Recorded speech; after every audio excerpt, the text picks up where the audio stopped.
live broadcast from secret locations. That's right. Parts unknown. I hear a.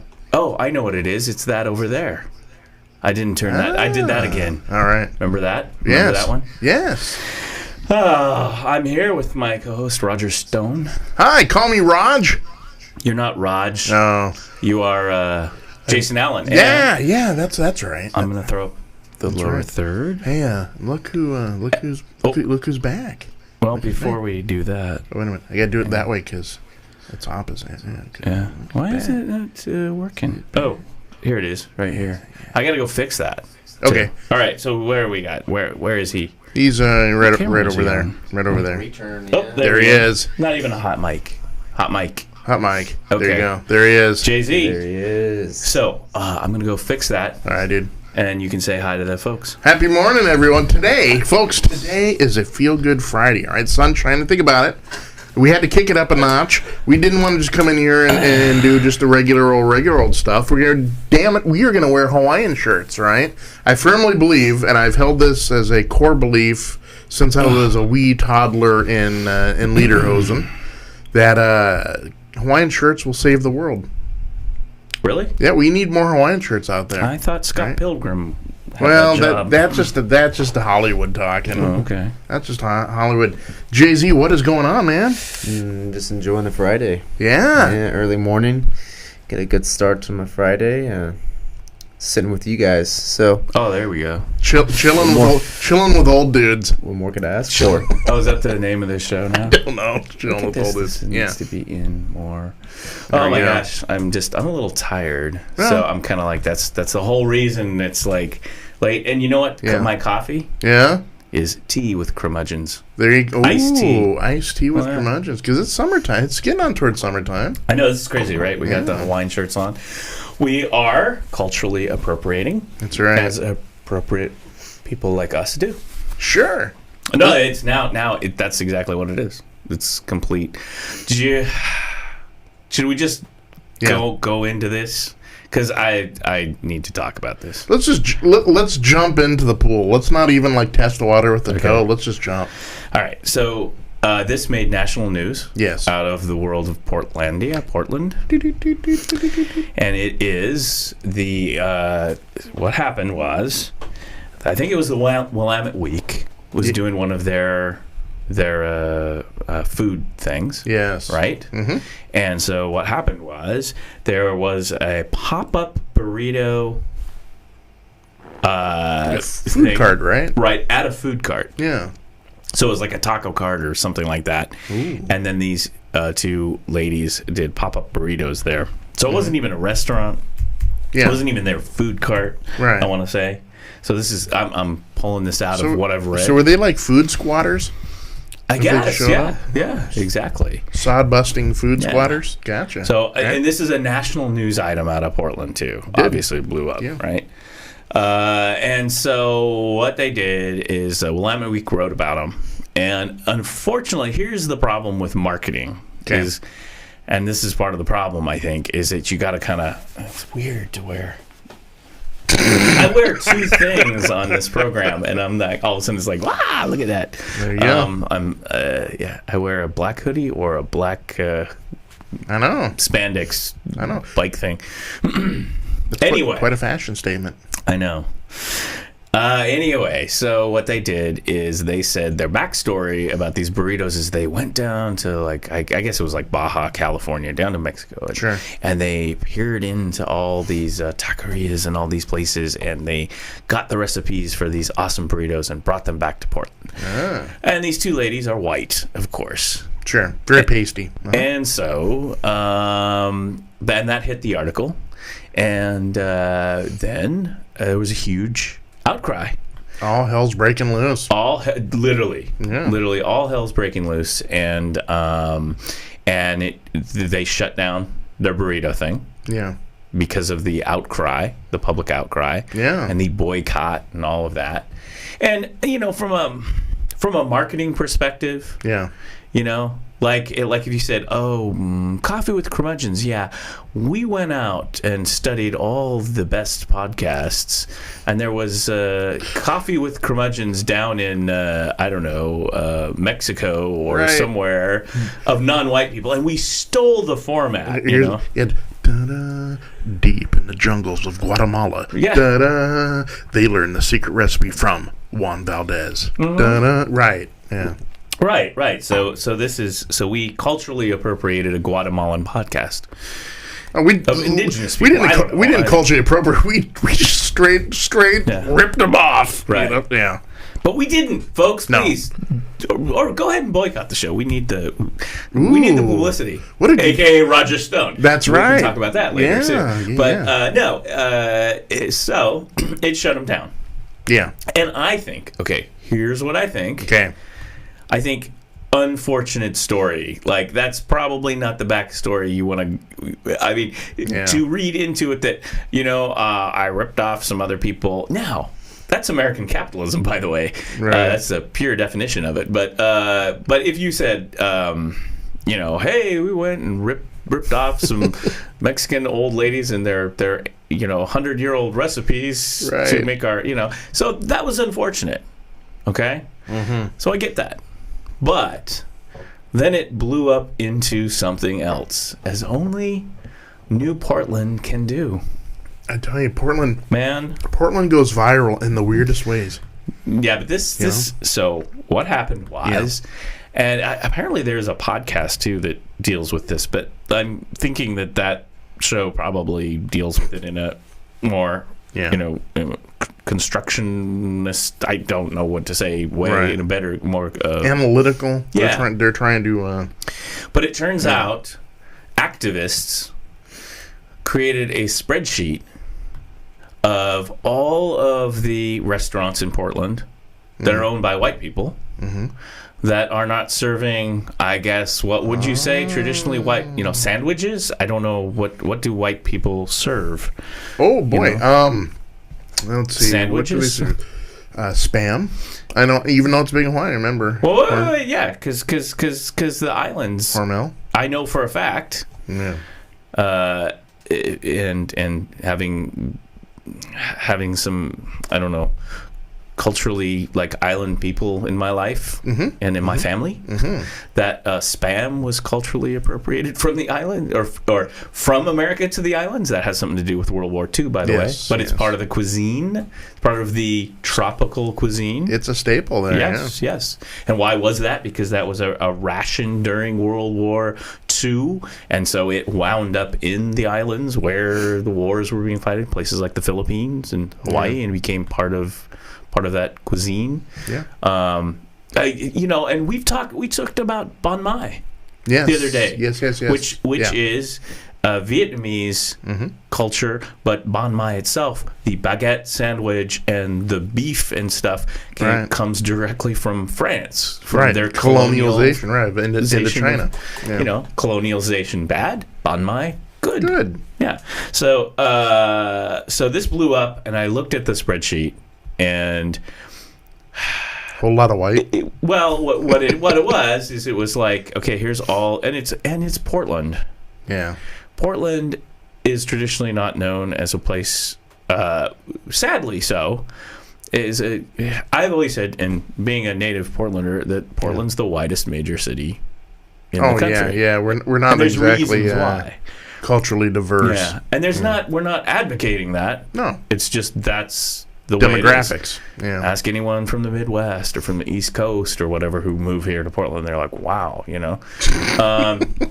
And there's a history. Yeah. There's a history of racism in Oregon when Oregon became a state and stuff. Someday we'll go down that path. I don't want to go down that path, but history. And Jason and I, historians, anthropology. That doesn't mean it's right or the past is right. It's just you have to take it into consideration where we're at. Right. Hopefully, Portland is getting more diverse. I'm not so sure it is, but that's my opinion. I'm finding that the people who are making the most noise about things often are white people. So anyway, but I'm controversial right there. Well, this has a name now, right? It's like Burrito Gate or something like that. I don't know. I like I was name, wondering though. about that. Yeah, because I've heard that before. Burrito Gate. Yeah, well, ever since Watergate, we had to tag on that stupid gate. Everything's a gate, man. Everything's a gate. This is Jason Gate. That's right. Bald Gate. Yeah, that's right. However many days I've been alive. Bald Gate. Today we're going to talk about 275. That's right. Today we're going to talk about my father's curse. Yes, exactly. Anyway. We'll work on He that. did. He cursed me, man. I was being a little butthead around 17 or 18 years old, and he says, I hope you go as bald as I do, and then Wangoo. Really? Bam! Yeah, Oh, like wow. that. And I said, wow, Pops, did you really have to put the old... I was going to say, is it your father's Well, curse it or is. your grandfather's curse? Yeah. It goes deep down the line. Which is hilarious because... It's not hilarious, but looking at pictures, my grandfather didn't have much of a head of hair. Yeah. Actually, both of them didn't. Yeah. Well, it is funny if you see I'm me... doing okay, if I don't shave for like a few months, I look like a fat Hulk Hogan. Oh. Yeah. Wow. It's true. So anyway, here's this spreadsheet. Yeah. Right? Yeah. And I downloaded it. I went through the list. So it's like all these taquerias, Asian places, all this stuff. And then it's, okay, here's a place people of color own this. Here's the alternative. You should not go here, go there. Yeah. Okay, first off, totally cool with promoting restaurants owned by people of color. I mean, I guess that's always, it's like, what's the word of the day? POC is now, it sounds a little weird. I'd say non-white, but anyway, apparently sounds that's cold and analytical, though. It does, POC. Yeah, but anyway, are you down with POC? Yeah, you know me. Yeah, right. Yeah, but anyway, I'm all fine with that. Yeah, as we're here, white dudes discussing this, but right. I'm really uncomfortable with this whole and I guess on the Willamette Week, like 500 plus comments and people going back and forth. And what you have typically is you have people, boycott, and then you have the other trolls, the lone contrarian. Well, stirring, no, it's not the lone ones. You have the trolls. You have people who are like Trump type people and stuff jumping in, being, let's face it, asshats. So the discussion just devolves from there. Right. Yeah. And and I think, and some people point out, it's like cuisine, food, historically, in civilization, seems to me, Jason, and check me on my history and my anthropology, is all about cultural appropriation and cultural exchange, really. Less the appropriation, more the exchange. I agree. That's one of the cool things about food is it's a great fusion and melting pot, right? Right. I mean, let's take Italian food for instance. All right, if you go to a pizza place, right? Now, the place I love is, of course, Flying Pie. Right, I love Flying Pie. But if you flew to let's go to Rome, let's go to Milan, let's go down there, and you walked into a restaurant down there, their pizza there is going to look vastly different from what you would get in America. Well, right? pizza actually. American invention. Yeah. Just like is it chow mein? I think is also there are some Chinese food dishes that like it's really Chinese. No, it's not. Yeah, they were invented by the American Chinese in places like San Francisco, Chinatown, in major cities, right, for the American palate. Right. That's exactly right. So already they messed it up. And the other thing about Italian food, if we really, really want to go down this route of boycotting and culture, the immediate thing I thought is stop eating pasta, stop eating spaghetti, stop. This is not a gluten-free thing. No. It's because the Italians appropriated it from China. The noodles, Marco Polo. There you go. Marco Polo. Anyway. Yeah. What about barbecue? What about barbecue? I mean, think about it. The very first time barbecue ever came up in the U.S. is when the Spanish landed, and they're hanging out like in Florida, right? Yeah. And they see these long extinct tribes. They have this pit dug, and they put embers down there, and they're putting stuff over it, and yeah. That's I didn't know that. I didn't know that at all. Yeah. But I mean, just getting some more of my tea because I need it. I'm also thirsty too. You know what sucks about tea and coffee? What's up? It's a diuretic. It actually doesn't quench your thirst. That's why when we leave here, you're sprinting for the door. It's exactly why. That is exactly why. And I'm just gonna start yelling diuretics. Yeah, it's like at some point, especially when we're here like on a Wednesday, it's like let's continue this conversation online. I gotta go. Feet don't fail me now. And this is going to be worse because tea is worse on me than coffee. Like through a goose. It is. Anyway, so... Jay-Z, get the bucket ready. Oh, yeah. Already got it. I thought about that, actually. It's when we do our telethon marathon down here. Right. We'll have to... Ladies and gentlemen, this hour sponsored by Honey Bucket. There you go. What do you think, dude? I'm just trying to throw the tentacles out there, right? I threw a party once at my house. Yeah. And I was doing stuff, and I didn't want all the people tromping through the house because there was like one bathroom and whatnot. Right. So I just like rented one of those, a Honey Bucket. Oh, that's fantastic. Yeah, because it was like a big party house, right. A backyard, had a decent sized backyard. Yeah. And so we just put the Honey Bucket right there. Nice. And they weren't that expensive. It was just like, I could rent this for the week. It was like this, like Memorial Day type weekend.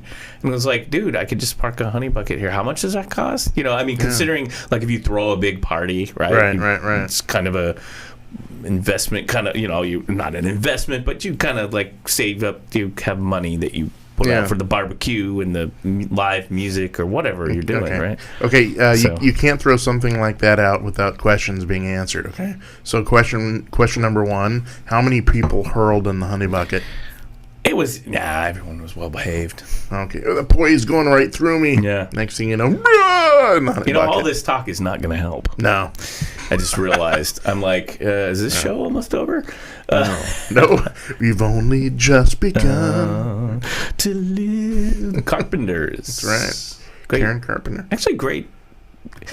You know how you have something in an image in your head? Yeah. Like about the Carpenters or something. It's like, oh, lame. If you actually go back and listen to the Carpenters, it's like they're really talented. Karen Carpenter, may she rest in peace. Right. Hell of a talented lady. And what was her main instrument? What instrument did she play? Oh my gosh. Do you remember? What did she do? It was something kind of off the wall a little bit. She was a drummer.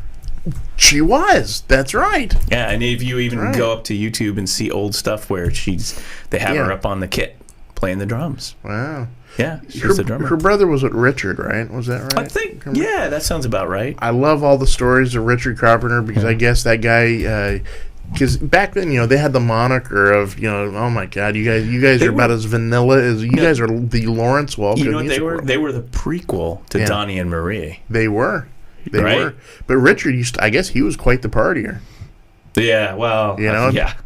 I just can't imagine him, snorting lines, let's go do some nails, man. Well, they were, that was, I think it was the story, when you have, like, you're an entertainer. I gotta stop saying, like, you're an entertainer. Yeah. And you start out young when you're a kid. Right. Because they started out young when they were a kid. Yeah. And your life gets crazy. I mean, stuff happens, Unless Drew Barrymore. Unless maybe, I don't know, the Osmonds, maybe. I bet you, dude, the Osmonds party though. That whole feel good, stuff. That's just image. I have it on good authority. There is word out on the street that little Jimmy Osmond was a smackhead. That he was. I can't say that. We take it back. That's what I heard. I can't say that. There are pictures around here somewhere. Dude, you can't say where that. He's sitting in the bushes right next to Johnny Cash with the cake, and he's like loading his arm up. Okay, this is comedy and sarcasm. Right. He is not He is not. Show's Google. not claiming anything about that guy, period. Dude, we get sued. You say stuff like that, man. Sorry. Seriously, man. Well, his nickname was... I can't do it. I Man, gotta you stop. can't. No, I get the I gotta joke. stop. I get the joke. See, the joke is that he wouldn't be. No, none of the Osmonds. He's like very clean. They drink the milk. They're on Andy Williams' show. Right. You know. Dick Cavett, right? But see, that's the thing. I'm a People little back bit in the old country. days, back in the old days, Yeah. used to make jokes like that. You could, because it's like, it's sarcasm. It's ridiculous. Yeah, Nowadays, sue him. Right. It's absurd. You know? Sue him. I'm a little bit country. I'm a little bit cocaine. Yeah. Yeah. No, but see, you know. Yeah. No, nothing. No. Although occasionally I'm always like, there's, you know, Yeah. you look at the National Enquirer or whatever, and when you're in the line for Yeah. the store, and there's always something. And then once in a sensational, while, right? there's something. You know what Marie is doing right now, Marie Osmond. No. What's going on with Marie? So occasionally I catch cable TV, Sure. and it's always like, oh my gosh, is that is that Yeah. Marie Osmond? She's on like at it's not QV, it's one of those like QVC, one of those Home shopping Yeah. she's selling stuff on the shopping channels. She's hawking stuff now. Yeah, Marie. Ah. I think it started with like a diet plan or something, I want to say, and She wasn't she like a Weight Watchers spokesman for a while? maybe a different one. There's all kinds of diet plans. As a matter of fact, we have to have a meeting. We're going to have the Coffee with Curmudgeon's diet plan. Excellent. It's a way to make money. Excellent. Anyway, so there's this kind of boycott list, Yeah. and there's some inaccuracies on the list. Yeah? I gotta say, I saw one right away, which to me is what, again, a list of here are restaurants you should check out. Their Yeah. own, like here's a Mexican restaurant owned by people from Mexico. Sure. Great, fantastic. And the other thing is, white people like me don't have a problem with that. Oftentimes it's like, hey, authentic? You're from Mexico? You brought this recipe? Let's go, right? Yeah. Let's enjoy it in America Yeah. as a white person, right? I got an idea. So, I got an idea how to make millions.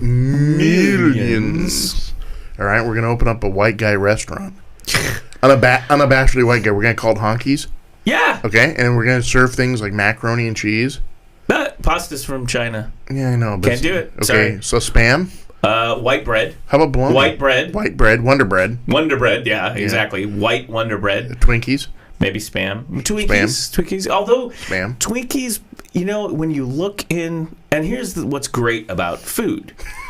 Yeah. Well, no, Yeah. historically, culturally, when Yeah. you look in the origins of food, and I don't know, but take like a Twinkie or something. Yes. There used to be a show on the Food Network back when there was a Food Network. Back when networks like the Food Network were, about food. Yeah. The Sci-Fi Network was, Sci-fi. science fiction. Now MTV was it's music television. Now they're all just like, like the Sci-Fi Network plays soccer games now. What the heck? sci-fi soccer. It's like, Well, at guys, least they're- stick to your thing. At least The they're Comedy wearing alien Channel, uniforms, Yeah, yeah. the Comedy Channel is now playing, like, I don't know, Schindler's List or something. And it's like, what the hell are you guys doing? That's dark humor, man. That's It was dark pretty humor. dark. It was pretty dark. Sorry. I was just trying to think of one of the darkest movies I've ever seen. Right. Schindler's List would be. Invasion of the Body Snatchers. Was not the feel-good movie of the summer. No. Good movie. Everyone should watch it. You but- made out during Schindler's List? Oh, gosh. Yeah. Anyway, so it's like when there was a Food Network, Yeah. and they would talk about food. And now everyone probably is like, no, they still do food, but it's like just the cable channels are all a mess. Like the Living Channel or whatever, which was like gardens in your home, Yeah. and then it turned into a mini series about the Holocaust or something. I don't know. It's just horrible. The It's one like, that gets cable me- television is awful. The one that gets me is the History Channel. There's never any history stuff Right anymore. now, it's UFOs. Yeah, UFOs and like American Pickers, all these reality shows. Isn't it like Duck Dynasty on there or something or whatever? I think Duck Dynasty isn't Duck Dynasty like A&E? Arts Entertainment. This is what passes for arts and entertainment now. Are you kidding? Duck Dynasty. Yeah. You just made my point. Arts and entertainment used to be that guy who recently passed away, and I can't remember his name. I think he was on A&E. No, he was on Turner Classic Movies. Robert Osborne. Robert Osborne, which actually Turner Classic Movies. What was that? It was Ted Turner. Yeah. Not seen. No. Classic Movies. Yep. Easy. Yeah. If I turn this channel on, and then Robert Osborne would come out and tell you about when Bogart was dating Bacall. Right. During the making of the film, Lauren Bacall threw an ashtray at Bogey and split his lip.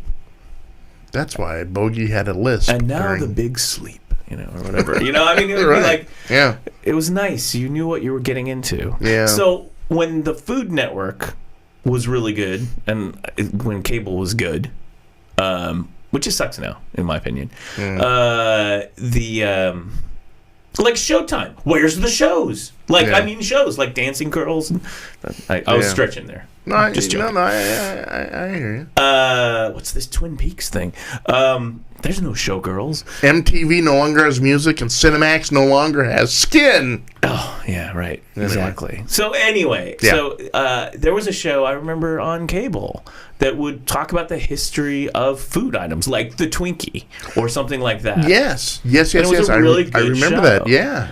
And you'd find out things like, actually, the Twinkie was really invented in Copenhagen, Denmark in 1530 by the Prince of, Wales or something. I don't know, it would just be like, but it would, the food would have this historic backstory. Most do. Most are. That went back to, I don't know, about 6 different cultures. Yeah. Right. Hence, how weird this boycotting argument is. First of all, understand that cultural appropriation is something to discuss. Sure. It is something to discuss to rip off people, but then on the other hand, you're talking about food that has a long history of cultural exchange. Food is one of those things that people traded food items. Where does the coffee come from? Exactly. Yeah. Doesn't come from Trader Joe's. Well, it does come from Trader Joe's. Aisle 5. Trader Joe's, hence the name. It comes from like Costa Rica and places like that. The one thing when I really started looking at the Burrito Gate thing, and listen, there are some merits on both sides. Don't get me wrong. But the acrimony is what kills me. But when I was reading it, the first thing that literally popped into my head, right? And this is just maybe the way I think, but I was like, isn't America cultural appropriation? The melting pot? Right. I mean, this is who we are. Well, that's so American. E pluribus unum. Well, the thing is when you think about American cuisine, what the heck is it? It's an amalgamation. Pizza, we love our spaghetti and meatballs, right? Our pasta. We love our bratwurst. We love it, It's an amalgamation of every creed and culture that has touched these golden shores. Yeah. I mean, if you think, well, we're just going to have American food, pot roast. I mean, you could have a good pot roast. Even pot roast is English. Well, there you go. It's British. Shepherd's pie is shepherds. There you go. Shepherds. Right. Interestingly, Jesus was a shepherd. He invented shepherd's pie. Really? I thought he was a carpenter. Oh, maybe he watched a sheep once in a while. I'm sorry, he was a shepherd of man. Shepherd of man. Fishers. Okay. Gotcha. I see where you're going with it, though. Yeah. Pot roast is people. That's right. Hey, Doc, can you pass over the soil and grain? Yes. Pot roast is people. Shepherd of man. What was that? The one thing in really Twilight Zone? How to serve man? Yes. Oh, see, spoiler alert. Sorry. It's a cookbook. That was Richard Keel. Right. That was Richard Keel we were talking about from the James Bond. That's right. We talked about, if you hadn't heard, Roger Moore passed this week. Sad. Anyway, English cuisine. Yeah. You know what they say, Jason? What they say. Mm-hmm. Word on the street. Yeah. Indian food. Indian restaurants, Indian food. Yes. From India. Mm-hmm. You know what they say where you get the best Indian food? Indians themselves say it. Ooh. London, England. I would not doubt that at all. The Vindaloo. Yep. Yeah. Hot. Yeah. Oh man. Baba Hanoush. When I was in New York, Yeah. went to an Indian because New York City. Come on, New York City. And granted, that's like okay, these are people from that culture serving that food. Yeah. You know, but if we had that in Portland, historically in Portland, Yeah. literally every restaurant would be white bread and spam. Pretty Hence, much. because the white people. you Yeah. know? And what happens when like a Mexican restaurant? TV dinners. That's all we serve. Oh, TV dinners. Swanson. God, like, here's the thing. Yeah. I grew up on that stuff. Me too. Yeah, the chicken in the TV dinner. Yeah. Hungry man. I was a hungry man. boy eating a hungry man, and Yeah, and you were also getting your Huskies. Your That was- Husky size. that was during my husky. Well, still am husky. Yeah. To be honest, but yeah. I had my foray into the Hungry Man and the Husky jeans. Right. Oh boy. You're a growing boy. Yeah, You boy. know, you're stacking it up because your body's growing. It's all good. Right. And then you like kind of get to be 16, you're then out and you're doing 50-mile hikes with the Boy Scouts and suddenly everything works out. There you go. And then you discover girls. Then you It's like, discover hey. girls, and that's when Doc discovered girls.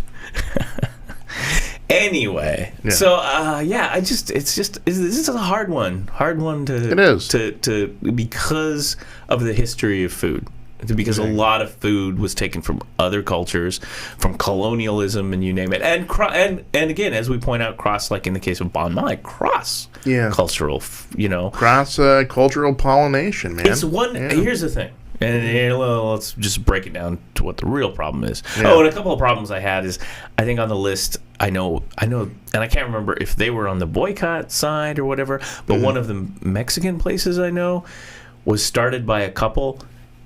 White American, and the wife was from Mexico. Because I talked to these people, and that's part of the thing. You're like, hey, oh, cool, oh, yeah, oh, right. Yeah. And the other thing too is in some of these places, a few people have pointed out that if you boycott the places, the people who work there, who may be people of color, are going to be Yeah. out of a job. Like there was something about the cart that they boycotted that had the burritos was actually owned by a person of color. Yeah, yeah. And we talked about terrible things like a barbecue owned by Snoop's Uncle Rio. Yeah, that Rio's ribs. had a big fire. In fact, we haven't followed up to see if that was arson or not, which would be terrible. Yeah. But if there is a place to go. Right. But anyway, cuisine you cannot. There's no when people traded and civilizations moved around. Yeah. It's a That was fusion. part of all of humanity is a fusion. That's right. I'm a humanist, not an isolationist. Right. And I think the more things that I see right now, the protesting and everything, it's a lot of isolation. To me, I'm gonna boil this down. Okay, I'm gonna boil this down. To me, I think where the problem came in Burrito Gate was the delivery. If I was an owner and I said, yeah, I'm a white dude and I'm making, this is the widget, right? Fill in anything, right? Right. Guatemalan, Right. Norwegian, whatever, right? Lutefisk, right? My take on it would be, and my angle would be, listen, yes, I know I'm a white guy, but I'm paying homage to this because I think it's great food. Right, and if you want right. great food, where do you go? You go to where the great traditions lie, and you learn at the feet of the masters, like how guys would they'd come from all over the world to sit at the table and sit down and soak up everything the master chef in Lyon, France does, right? We are right. French cuisine, which Exactly. is hugely popular in America. People are traveling Julius all over- Child, the Right. French chef. And people travel all over the world to sit at the feet of the master to learn how to make it. That's how I would have. If I was those women, that's how I would have That's spun it. exactly right. That's how this works. Yeah. I mean, it's forks for peace or something. Exactly. That's exactly how this works. It's not the invasion force and we're stealing. That is how a lot of chefs and people have done. I lived in Japan, so I learned to become a sushi chef, or something like that. I lived in Thailand, so I learned how to make pad thai and all the other You're stuff. actually talking about owners and people I've known and had discussions with. And it's great to talk to them because of the enthusiasm. Yeah. And maybe they're not of that culture, but their enthusiasm for that culture. Their passion, to bring right? it. And they're not like trying to shut anyone out. They're not they like, want you to experience the best in that cultural sort of cuisine, right? It's such a tough... one example I saw on this spreadsheet, and I'll use this I realize that we'll use this podcast as the forum for the opinion. I will not go up and comment because it's just a stupid, useless, dumb flame war. And anyone who goes up there and well, here's my 2 cents, it's like, good luck. You need to spend your time in other places. We'll talk about that in a minute. Right. Yeah. But one of the things on there is they had a recommended sushi place. I remember when they started, I met the owners. The owners would be back there, and they're a very successful sushi place in town. They have several locations. This is the alternative to Japanese sushi. Guess what? They're Korean. The people who own it are Korean. They're all Koreans. There's no problem with that. Sushi is a huge staple in Korea. Yeah. Sushi's from Japan. Right. Koreans, this guy, the owner, he went to Japan to study with the sushi masters and then came to America. Right. It's a great sushi place. They're great people. Great people. They're, but it totally negates your stupid argument, And again, this isn't about, this thing about the backstory about these ladies. But if we're turning it into, building that molehill into a mountain, and the more you talk about this, people just are no, I'm right, and it is two things that this is doing. Okay. It is punching down and not punching up. And I'm sorry if you think you're punching up, you're not punching up. Because most restaurants are successful money-making corporations. Yeah. No, do you see me shaking my head on the audio cast? No, they're not. They're mom-and-pop businesses. And if anyone's ever run a mom-and-pop business, it's hard. And the restaurant business is difficult. It's cutthroat. They said, over 60%? Yeah. Oh, yeah. Don't make it past like 3 years. Yeah. They don't make it. Yeah. They don't make it. That's why, you go, that favorite restaurant of mine closed.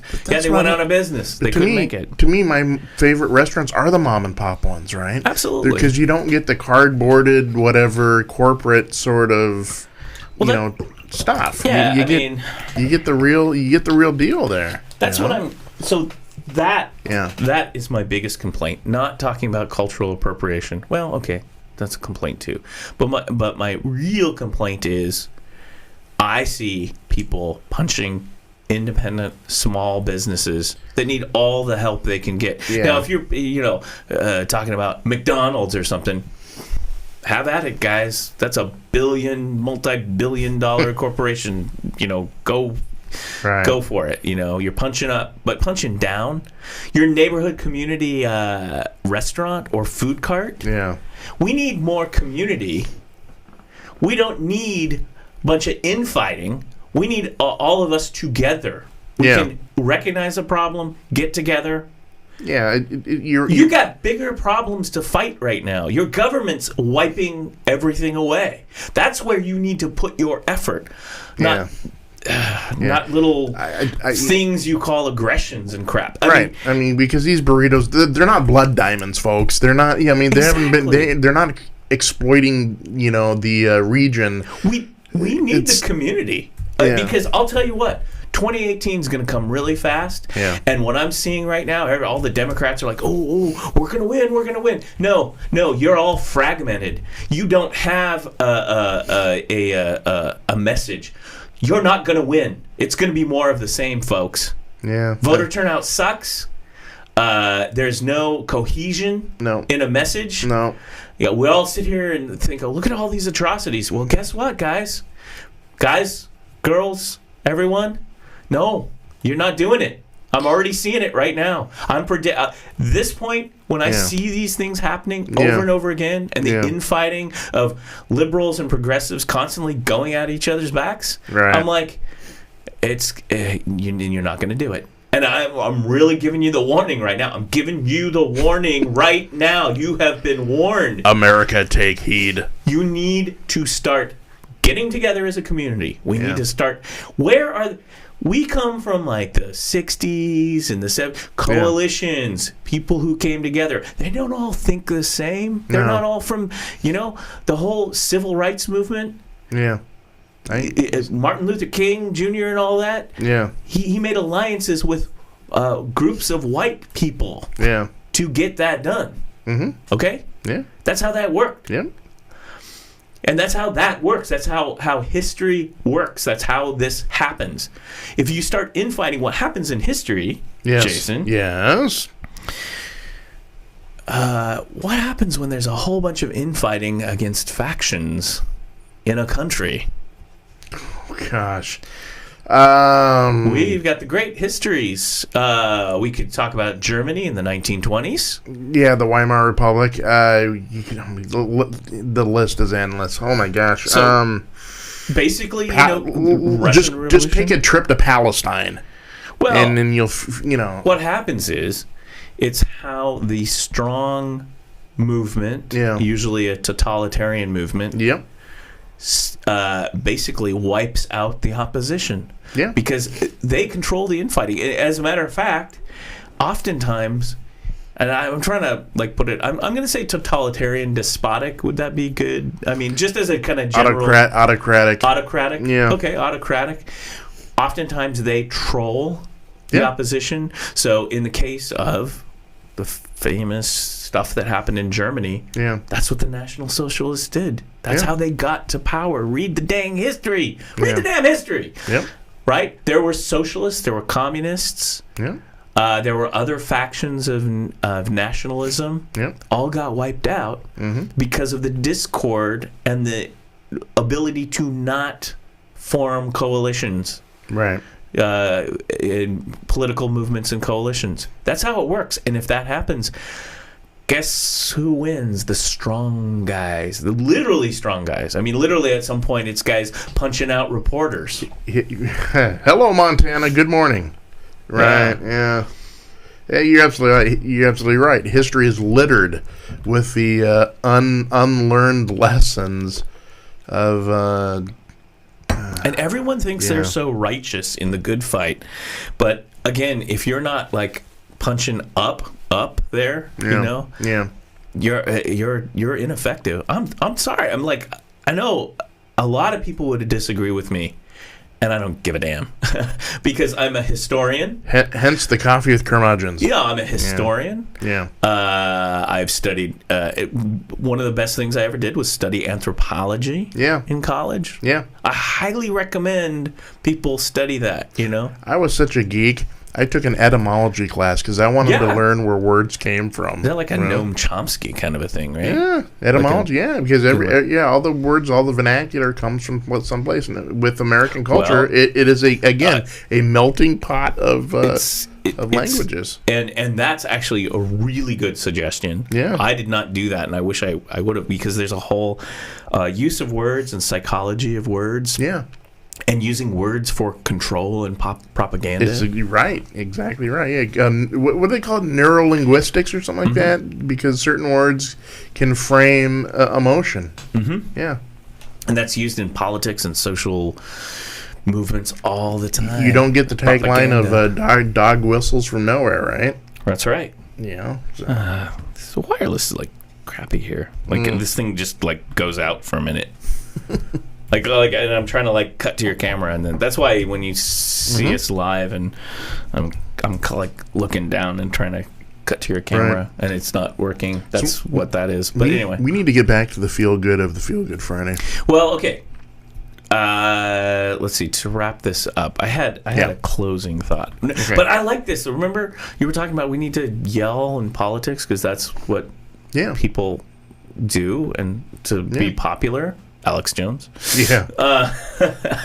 I'll start talking about babies and cows and stuff like that. Oh man. I thought about doing out turning left, being like the liberal Alex. But the whole thing is, I really, really see community. And this dovetails into something else we were talking about, and we want to highlight, and we want to say this is your homework. You must go do this. Yes. And that is, it's not difficult homework. It involves watching TV, going up to Netflix, and watching a program, a show. Okay. Not really a show, just a documentary. Documentary. And it's called, is it Get Roger Stone? Get Me Roger Stone. Get Me Roger Stone. Yeah. You need to watch this now. Now you need to watch Get Roger Stone. In fact, we told Jay-Z he's got to go watch it. That's right. Because that documentary is about what we're just talking about. Yep. So Roger Stone, if you don't know, and it's weird because I'm such a political person and I know the political people, but Stone I was not that familiar with until Trump. And it is because he's kind of a Svengali. He's kind of behind the scenes, you know. Very much behind the scenes. Very Machiavellian behind the scenes, yeah. As a kid, as a young guy, he gets his start in Watergate and Nixon. Yeah. And it goes from there. That's where he made his Reagan, bones. You name it. And he is really, you could say, there's no, I mean, the conclusion, and a lot of people have said this, he's the guy who made Trump, the political Trump. Right, He's the guy who made that happen. Folks, this isn't hyperbole. No. If you watch it, I mean, you will see a definite playbook. You will see lines of, I mean, think about it. Make America Great Again. People say, well, that's Trump. That's Trump. There was Ronald Reagan in 1980 yelling, let's make America great again. Yeah, I mean, this is all hook, line, and sinker playbook out of Roger Stone's. In fact, one of the pundits on there, and I forget which one it was, I think it was Kinsley, said something. Oh, Kinsley, yeah. Said something about what Robert Stone says the politician he goes for says it 2 weeks later. And they had this thing of Roger Stone. He's up there behind the podium, and he's talking about making America great again. And literally 2 weeks later, he's got Trump saying it at one of his rallies and stuff. And it just amazed me. Between him and listen, you learn that him and like Manafort go back. You know, way back. Yeah, they founded their political consultancy years ago, back in the Reagan days. Quasi consulting, quasi lobbying, whatever. I mean, these guys changed the rules of the game, and this is what we're talking about. You have to watch this because if you're sitting there waiting for 2018 to come, we're going to take it back. We're going to take the house, folks. I don't think so. I think you need to look at the opposition playbook. Yeah. And you need to start thinking of community and coalition, and not infighting, because all people like Roger Stone look at us fighting about these aggressions, revels in it, and they're just like, literally smoking. He's literally smoking a cigar in this thing too. Literally smoking a cigar and just going, keep it up, folks, keep going, because the Trump movement. Political movement has cohesion. Yep. The cohesion is not in the funny thing about this Trump coalition is not they don't have a cohesion of ideas, right? There's no big underlying political plank. I know. And that's what Roger Stone figured out. And that's what he figured out. That was his smart move on politics. You don't need it. Hey, listen, if you're a part of the Democratic Party right now, let's say you're part of the hierarchy, and let's say you stumbled on coffee with curmudgeons, you want to know how you win in 18, right? You want to know? Very simple, very simple. Half a message. Don't be anti, be pro. You can go around talking about how you hate this one person, how this one person ain't going to get you anywhere. Nope. Have some ideas. Give an alternative. Don't a smear campaign. That ain't gonna work. That's not how you beat the guy. You beat the guy with ideas because you make him look stupid even more than he already is when he has no ideas. Yeah. I mean, if you have ideas, all he can do is punch the air because you ain't giving him a target. Right? Pretty simple. Instead, we'll just infight amongst ourselves about different aggressions that we see each and every day. It's about power, man. This is ridiculous. I like I said, I bring this up because I'm warning you. I'm giving you a warning. Because this is what's going to happen. You got to hit the dinger. Warning. Warning. I put that over for you. Warning. Oh, I'm sorry. So you can be the ding. Oh, can I be the dinger? You can be the dingaling. I'll be the dinger. Warning. let's, and I'm okay with us just sitting here and talking about politics. Yeah. And after what I'm seeing, what I see going on in Portland, granted, Portland's kind of ground zero for, I would say, the fringe of things. But if you go outside of here and you go to Middle America or whatever, they're fine with what the president's doing right now. They're fine with what the government's doing. And we're talking about the budget has been submitted, and it's a crap show.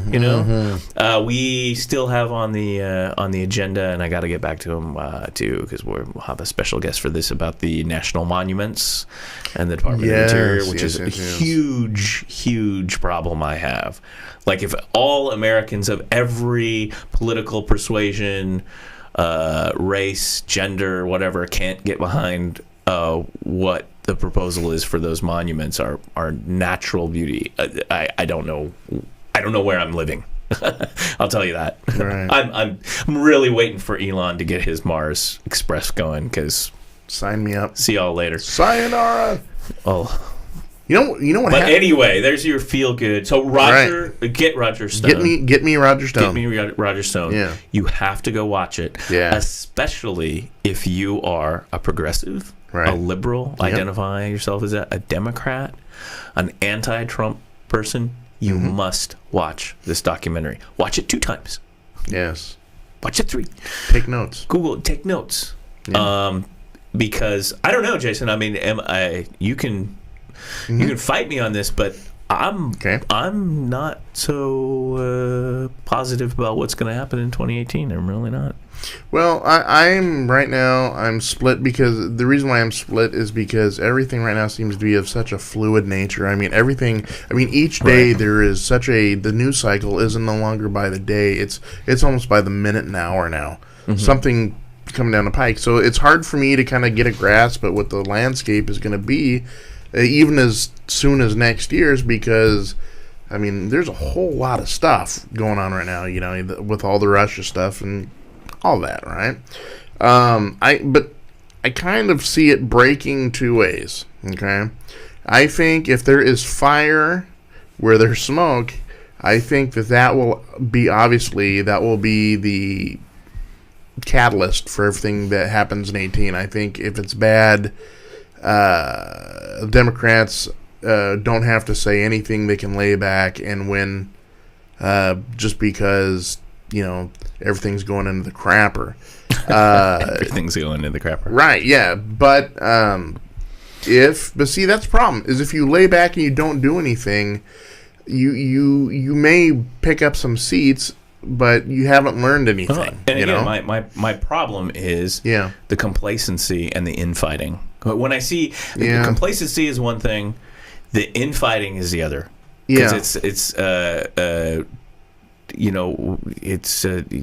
not a divided we stand, right? No, it's a house divided. I at no other time, and not even thanks for during invoking the Civil War. War. Yeah, and I was gonna say, no time since 1860 have I ever seen a country that has been so polarized, where literally one segment of the population looks at the other segment and doesn't say, I don't agree with you. They look at you and you're a foreigner to me. I literally understand nothing of what you say.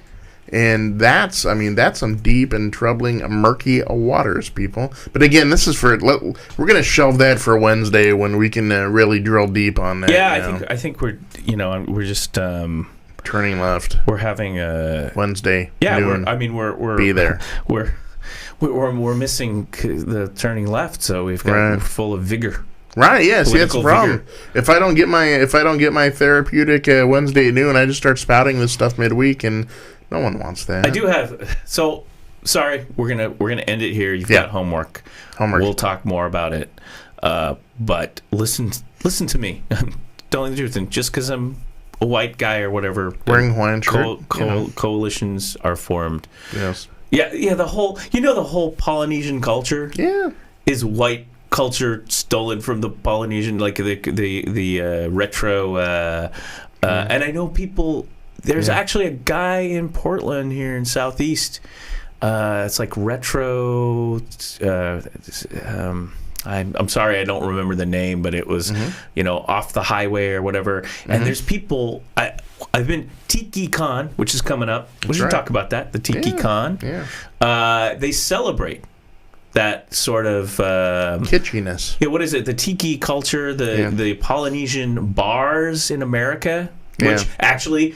One of our favorite Polynesian bars was on that list. Are you kidding me? Right. Are you kidding me? Yeah. It was on the list. It's like the whole nature. I mean, this is all like post-World War II, 1950s, 60s culture in America, oftentimes among the white folks in their... The whole tourist culture. The motels. And there's people who have preserved this because all this is ripped down, right?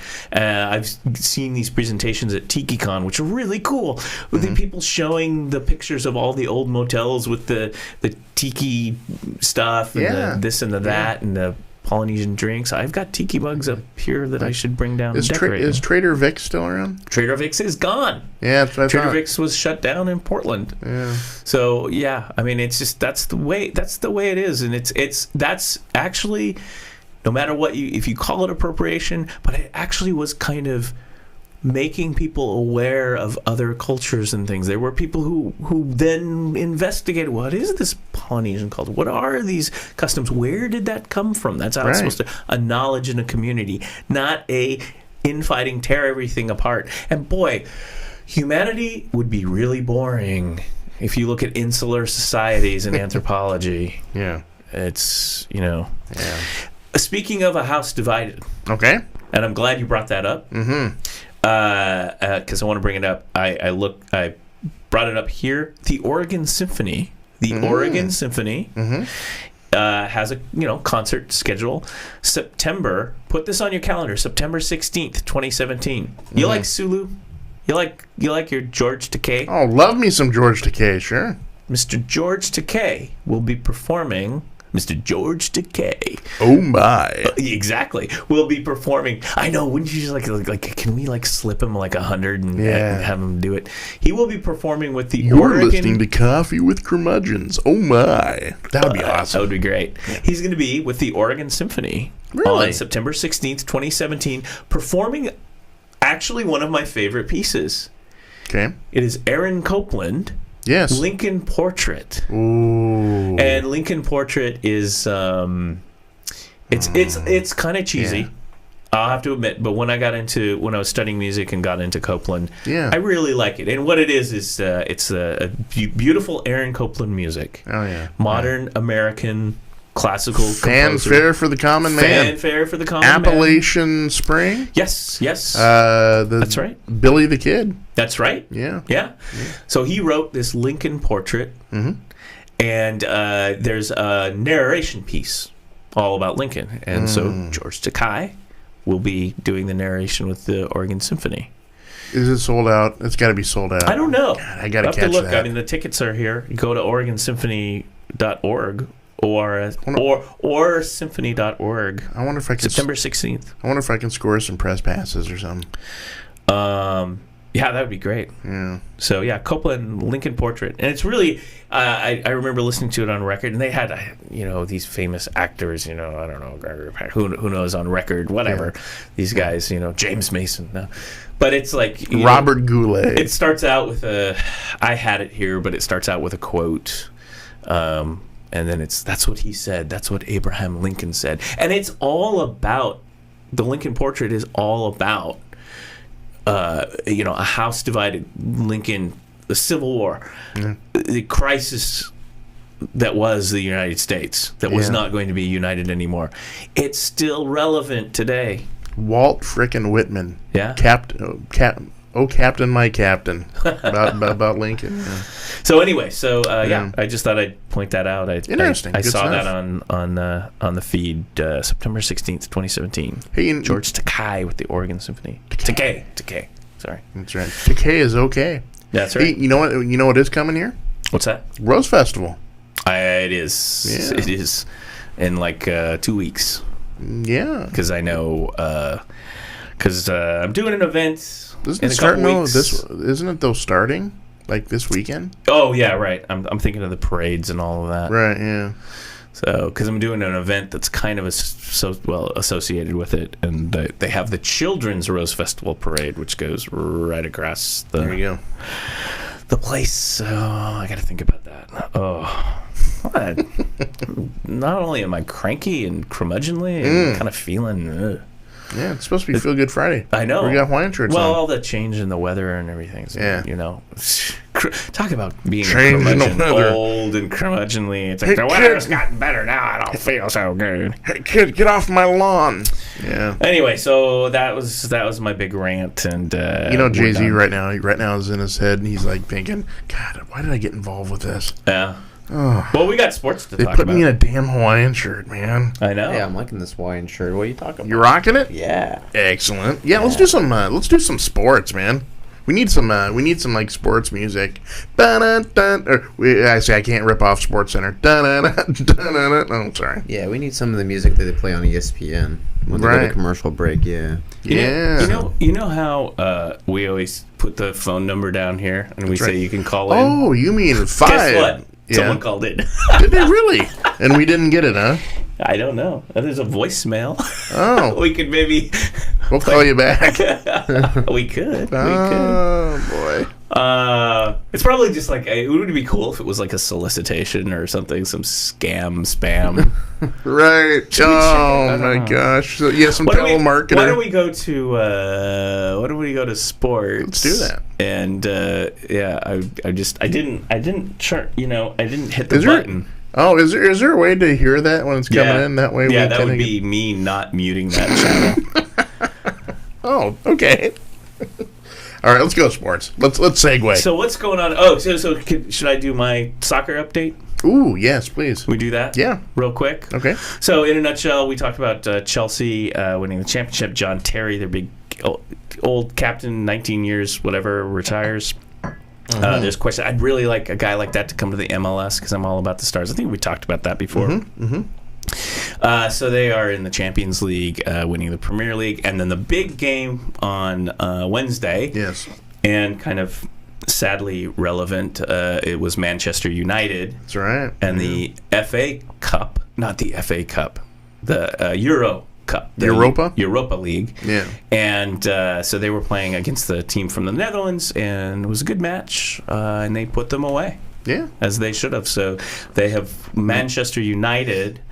They were playing somewhere else other than London. I think it might have been in the Netherlands, but they Gotcha. they handily put the Netherlands team. They're Ajax, but it's like Ajax or something. I don't know. Yeah. But it's them to literally bed. Ajax. You're like, wow. They spanked them, then put them to bed. Yeah. Gotcha. They took the Ajax out of their shorts and Yeah. cleaned up the stadium with them. I don't know. Yeah. Well, that's going to be my next job as a sports football reporter with bizarre Right. Yeah. do. Yeah. But yeah. So because they won the Euro Cup or the Europa League, they will now be in the Champions League. Yeah. Which means the possibility of having 5, not 4, but 5 teams from UK Yeah. in the league, because it's the top 4 in the Premier League, and it's What's going on? he's just there? adjusting his mic. It's the top 4 in the I know. in the league, and then the cup. So that has happened. It's a rare occurrence, but it has happened from time to time. Gotcha. So, anyway, so that's some good news for the Manchester fans. Yeah, That'll be exciting yeah. to see. The Champions League will be interesting because we talked about having Tottenham, and then I pulled up. Tottenham. Speaking of Tottenham, you Tottenham fans, I know they were out there. Tottenham. The Golden Boot in the Premier League. This is the highest scorers. Blimey, he got a golden boot. Tottenham star Harry Kane got the Golden Boot this year. 26 goals. Wow. And and he's Tottenham? Tottenham. Yep. Tottenham. Number 1. Where is Tottenham? Where do they play? In Tottenham? You're asking me a question I don't. I'm just exactly thinking know. geography. The Hotspurs. Their play where they make hot spurs. Gotcha. Okay. No. Somewhere there in I England. thought that was San Antonio. In the The Hotspurs. countryside. Oh, wait, there. Yeah. They're just the Spurs. Okay. So anyway, so yeah. So that's what. Oh, and tomorrow, Yeah. I believe it's tomorrow, is the FA Cup Okay. in London, which is Chelsea Yeah. and Arsenal. Ooh. One of the news I had just actually got sent this last night was, Chelsea won the Premier League, so they have a big parade and celebration. The Chelsea Football Club had canceled that parade and celebration, and because their of reasoning, Manchester. their reasoning was out of respect for what happened in Manchester, and Understandable. Not, they kind of figured it's not a time of celebration. Now, I also think, Theresa May, the Prime Minister, they raised the alert level there. So, what is the ramifications? We're wrapping up these soccer season. We got the FA Cup happening tomorrow. There's going to be really a lot of security because the security. Level, and those stadiums are huge. Yeah. Huge. Huge. Tens of thousands of people. Huge. Yeah. So anyway, so that's my soccer update. Excellent. I was going to look unless Jay-Z has some Timbers news. Timbers Can I do the segue? got the Montreal. Yes, sir. Can I do the segue? I'm going to do the FM too, okay? So get ready. Here we go. 3, 2, 1. Hey, this is Chet Chesterton. It is 9 minutes past the hour. You know what? We have got to take a trip over to the sports desk. We got Jay-Z live from the NuzBox news deck. Jay-Z, what's going on the sports? That was great. Okay. Sorry. All right, so what we got, Jason? We got Cavs, Warriors, finals. What you thinking? Wow. 3 years? Yeah, 3 years in a row, man. What a surprise. I'm so surprised. This is Cavs Warriors. Really? Who could have predicted that? I think we should have just skipped the season and just went straight to the finals. Exactly. I mean, because it was, it was going to happen. So. Right. Okay, I'm going to make my prediction right now. Here, are you ready? Golden State in 5. Okay. I think Cleveland can win at least one, but I'll say Golden State in 5 games. Okay, I'm going with Golden State in 6. There you go. I can see. That's Okay, here's my take. I want Cleveland to win, but I know that Golden State's going to win. Yeah, Golden State, man. They are okay. I'm gonna throw the word out there. They're a dynasty. I mean, they're just that good. Yeah. So we're thinking Golden State's going to take. Yeah, I mean, are they healthy?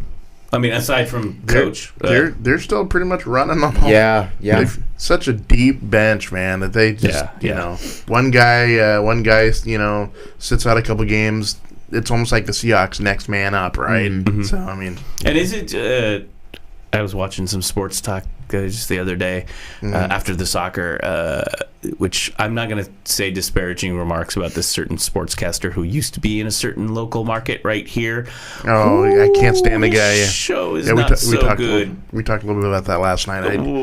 He's horrible because he overcompensates. He's like one of those guys that came from the vanilla mainstream he has a weird stuff. stare.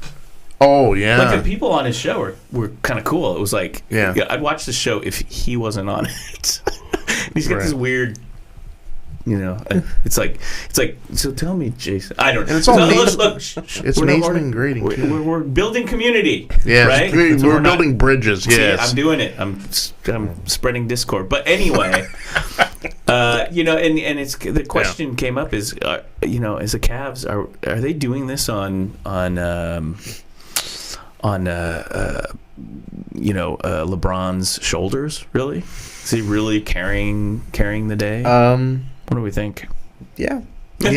Some part, but yeah. I want to say that it's like a 2-man team, right? Yeah, with exactly.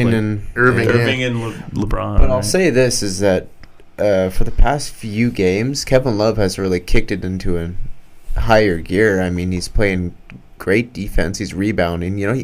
He doesn't have those flashy numbers with 20, 25 points per game. But when he had it with the Timberwolves, right? Yeah. But I think he's adjusted to playing with LeBron and Kyrie and taking a step back to that more of a Robin kind of role, if you know what I mean. All right. So let me ask you this then, right? Sure. What does Cleveland have to do to throw a stick in the spokes to stop them, right? I think they need to get KD playing against himself. I think they need to kind of make him a non-factor in the finals. And, they need, of course, they need to play great defense. And throughout the playoffs, they've been doing a lot better than they have throughout the regular season. Right. I don't know. I see LeBron, Kyrie, and Love having big games. Oh, sure. And you gotta think about this: is that Cleveland, they're deep too. Yeah, they're deep. Throughout the course of the regular season, LeBron, he made comments about how he doesn't have a playmaker off the bench. He needs to. So are we saying that this final will actually have some excitement as opposed to the playoffs? At least the Western Conference, which was just like. I mean, I didn't even watch any of it because it's just like, you'd get the news and they swept them. I want to believe. Yeah, I want to think so. Yeah. So. Well, they will. I think, LeBron, he steps up and whatever. As long as he's there, there's going to be I don't know how much of a news story it is. Yeah, if LeBron is on the court, there's always a slugger's chance that he could, We'll see. Yeah. Anyway, what else you got? Chip Kelly going to ESPN as a studio analysis. What do you think about that? I mean, he did pretty well in his tenure at Oregon for 4 years and went 46-7, and did pretty good at 2 years Philadelphia, and then after that it's tanked. So yeah. I have such a hard time. I mean, he is a wealth and a fountain of knowledge. Don't get me wrong, but every time I think of Chip Kelly, I think of those press conferences when he was, at the Oregon Ducks. And like, hey Chip, what'd you think of today's game? I mean, you won by like 47 points. Yeah, it's good, but we need to do better. And that's it, right? My dream, if I was ever like. Powerball rich, right? Let's say Jason Allen is a billionaire. What I would do is my sports show would be Chip Kelly and Bill Belichick. That's it, right? And it would be like 60 minutes of like one-word answers. It would be great because they never talk. Belichick, right. How's the game? You should probably throw Greg Popovich in there too. Yes. Gosh, all three of them. Mm-hmm. Yeah. Welcome to sports whatever. Today in football, Chip. What do you think? Yeah, it's all right. And I gotta ask you if that's okay. Do you remember how fast Chip Kelly would talk? Yes. Yeah. He had the staccato sort of because I mean that's the way that guy moves, man. Yeah. He's just he's all over the place. I think how are they going to slow him down? Right, because the diction and all that stuff you need to enunciate. Yeah, Really. I think he's like hey, how you doing, doctor? Talk about the Anderson Cooper. You're right. Yeah, right. But I think his speech kind of mirrored the tempo of the Ducks' offense. Yeah, fast pace, go. Right. Well, if they can get Chip, if they can just get Chip to open up, he is a fountain of knowledge. I mean, this guy is literally a walking football encyclopedia Britannica. Sure. I mean, he does a great job of breaking things down and explaining some real intricate, especially when you're talking about like, the formations or like a defensive setup or whatever. He's really good at like breaking it down for the layman, right? So, okay, I get that, right, yeah. But you got to get him to open up. They're going to have to, like, bring on his sidekick is going to have to be some therapist or something, Chip, explain your feelings. Explain your feelings, Chip. They might throw him a few bucks to open up and show his personality. That's true. Money could be the great incentive. I don't know. But Chip Kelly.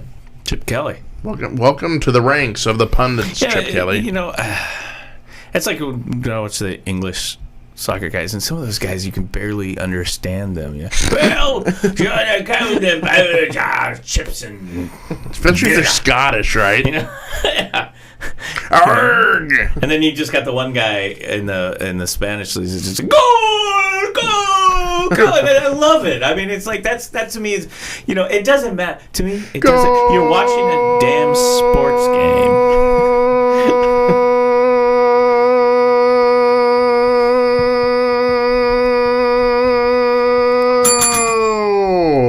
Wow. Thank you. I could have gone more. That'll make the highlight reel. Not. No? No, I think we'll edit that out in post. This is going to be like a parametrics. He'll just mute me out and he'll just show me doing this. Here. Yeah. So what else we got? We got, let's talk about Talk about what? Kaepernick. Colin Kaepernick. Oh, yeah. Did he land somewhere? I think they're still trying to figure out. When are they talking about Seattle? There was a report. Seattle? There was a report. Yeah. And the word on the street is, now I don't know, we may have to get Jay-Z hot on the ESPN thing to check it out and see if it's real or not, but I saw a thing this morning that said that they had pretty much struck a deal with Seattle, 3 years, $25 million. Yeah. For a backup. As a backup. As a backup, yeah. And I don't know. I don't care if the guy takes a knee. Me personally, I didn't have a problem with it. Okay, and I know a lot of people, it rubbed people the wrong way. I think they made way too much more out of it. I'm intrigued of what Pete Carroll can do with the guy. Do I think he's ultimately his play? You can rehabilitate him. He does have some core decent, his athleticism. Sure, but I'm worried about and the Dinkin and Duncan. Maybe that might work. But I don't know. I mean, there's a lot of baggage that comes with O'Connell. I don't mean like the, the sideshow stuff. I mean on the field. Right. Yeah. I'm just at one point, remember, he did get San Francisco to the Super Bowl. I know. It's hard to believe this guy once. That was kind of his prime back then, right? It was. He came out of college like gangbusters, right? And I think he sat his first year was kind of low key, yeah, sure. And then like his sophomore, bam, he just comes busting out. Next thing you know, 49ers or it was the Harbaugh Bowl, right? Yeah. And so it'd be interesting to see what that kid's got left too, because and if someone can do it, it may be Pete Carroll. He's definitely a coach that relates well to his players. Yeah, and he's a great motivator. I mean. He's one guy that you'd love to have in the locker room. He did really well at USC, and he's doing great at Seattle. Yeah, I mean they're kind of in a slump right now, but I'm sure they'll get back. Elite status. Oh, did you hear about Cortez Kennedy? By the way, no, I did not. He passed away. He did. Cortez Kennedy. Yeah, Hall of Famer, Seahawk, defensive dude. I even talked to Cortez once. True story. I went to a football game up there when they played in the Kingdom, and I was walking through, and I see this huge mountain of a man walking next to me. I looked up, and I said, "Holy crap, you're Cortez Kennedy!" And he said, "Holy crap, yes, I am." I said, "Hey, have a good game, man." And he was actually really nice. Hey, he stopped, and he's like, "Hey, thanks for saying that, man." I was like, "Wow." Let's have tea, Cortez. He's a defensive tackle, right? Yep. Yeah. And he was a class act on and off the field, and he passed away. Cortez Kennedy. Just a natural. I don't know. He was 40. Yeah, he was born in 68, so. Yeah, so he was 48, 49 years old. Yeah. Huh. Yeah, saw that. Yeah, moving on. Jay-Z, what else we got? I'm kind of wondering if that Mayweather-McGregor fight is going to happen. Yeah, they tease it, and they tease it, and they tease it, and it's just... So at some point, you just sign the damn paper and walk away. Exactly. I don't know. I know Showtime was talking about it, and it says here, Floyd versus Conor happens in fall if people are reasonable. Could you imagine what the pay-per-view price of that sucker is going to be? Gosh. Give me because I haven't done a pay-per-view event for sporting forever. Yeah. So what are they charging nowadays, and what do you think they're going to charge for this one? Because this is definitely be expensive. $100. I would think so. What do you know? What the prices were for Mayweather and Pacquiao? I do not know. Okay. I do not know. I remember back in the day when I used to get the old Tyson fights, right? Some of his was up towards I think it was like 49, 50. But that's crap. That's what, 20 years ago now? I'm aging myself. I gotta believe with something like McGregor, it's got to be close to 100, if not 100. I mean, they could charge that much. Okay, so apparently the Pacquiao and Mayweather pay-per-view cost $99. There you go. So yeah, I would say somewhere around there, $100. Wow. Ooh, okay, everyone, chip in. Yeah, exactly. We'll have a party at my house. Chip in. Yeah. Yeah. If you want to bring the chips and dip, I'll pay for the pay-per-view. But anyway. Yeah, hold the guacamole though. Not a big guacamole guy. Sorry. I mean, if it does happen, I can't see McGregor pulling it out. If it's in a boxing ring, I can't. Oh, Mayweather will beat the snot out of him. If it's in the octagon, McGregor will beat the snot out of Sure. But yeah, I don't know. There you have to really. I mean, how much does McGregor really know? Traditional boxing. Exactly. Yeah. And I think the popularity has moved from boxing to UFC. Mm-hmm. Kind of transition. Mm-hmm. The MMA is on the rise of popularity, and boxing I don't think is as exciting as it once was. No, it seems pretty pedestrian now, and I think part of the reason for that is there's just no personality out there of a boxer, especially in the heavyweight division, that can capture the excitement of like a Mike Tyson when he was at his prime, or even like Evander Holyfield, Muhammad Ali, right? Yeah. And so I think that's the problem. There are some decent heavyweights out there that have, as good as pretty much anyone like Lennox Lewis in that category, but there's not that one guy that's just like, I want to see this guy because, right? Yeah. And so, a lot of the stuff is now in the lower divisions. You talk about Mayweather, and of course, with the great boxing infused in Hispanic culture, yeah, you always have some really cool, low middleweight, bantamweight, all that stuff, and so that's my boxing take right now. And I think just people want more action. Exactly. They want more gore and blood and stuff, and they want to see that all body beat down. Welcome to the all body beatdown. I'm Chet Chesterton, and I totally agree. It's I think it goes back, Doc, to the old Roman, bread and circuses, right? Yeah. They want the. Oh yeah.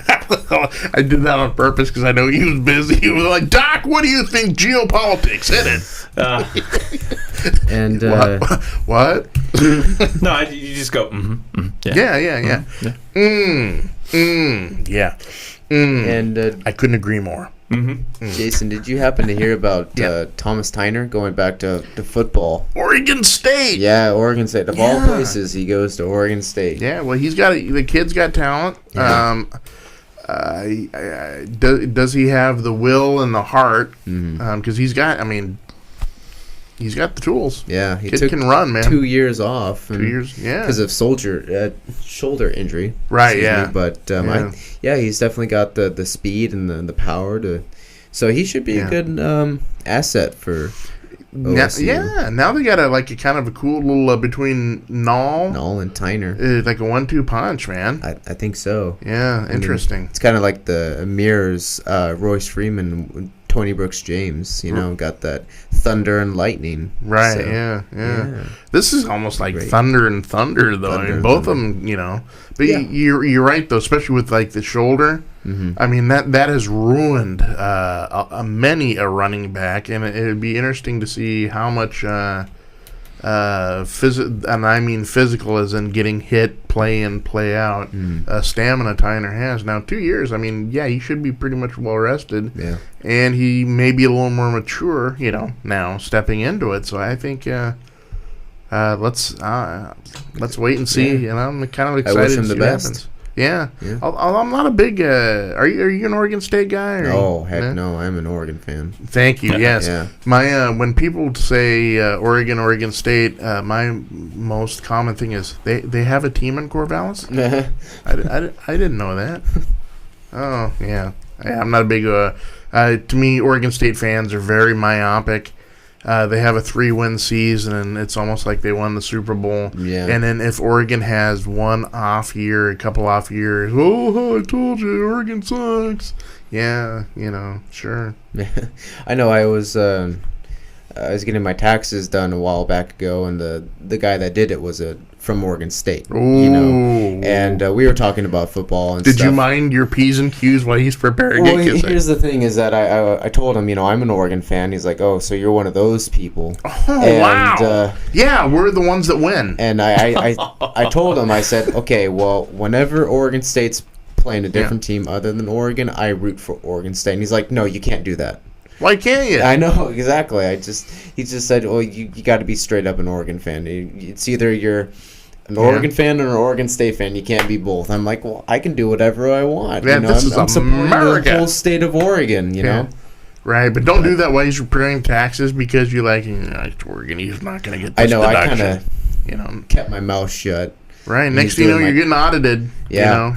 All because you like Oregon. Yeah.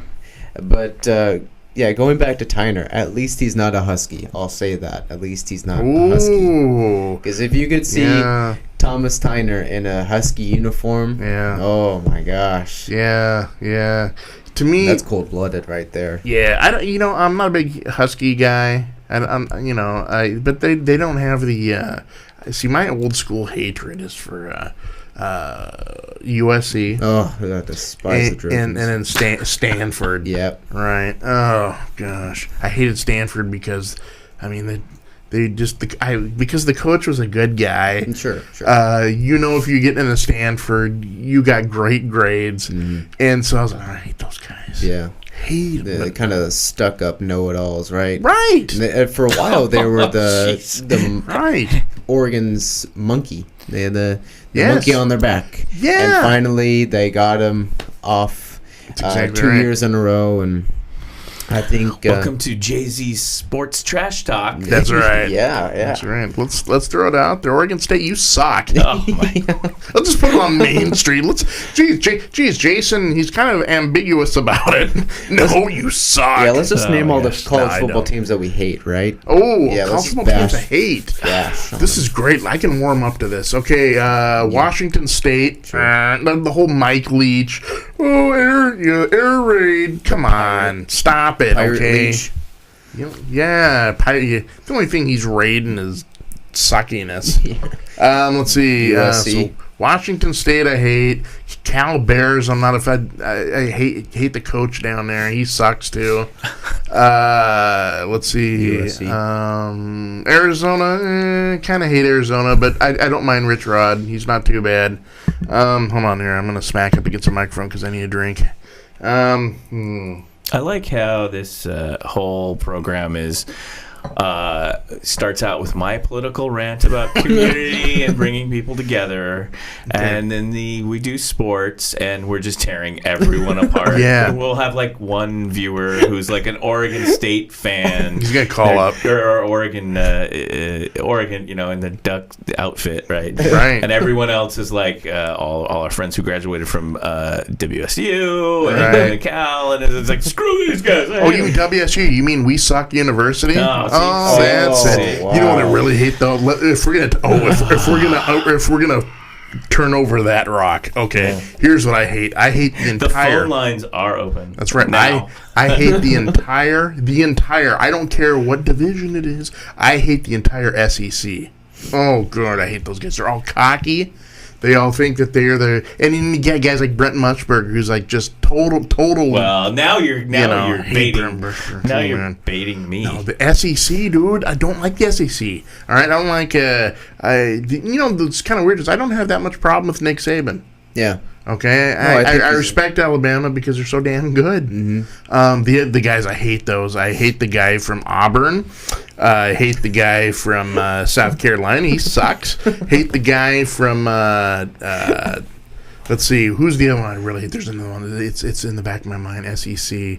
Tennessee. I hate that. Oh God. Oh, Butch Davis. Jones? Yeah, I think it's Butch Davis. Butch Davis. Yeah. Who's that one other guy that's got the really crappy name? He's got like the buzz cut. Ed Orgeron.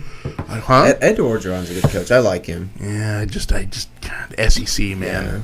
I'm just not a fan of SEC. ACC, no audience whatsoever. The only people in the ACC I don't like is Florida State. Oh, yeah. Yeah. Is that because of Jameis Winston? They're not Seminoles. They're a bunch of Semine-holes. Oh, my gosh.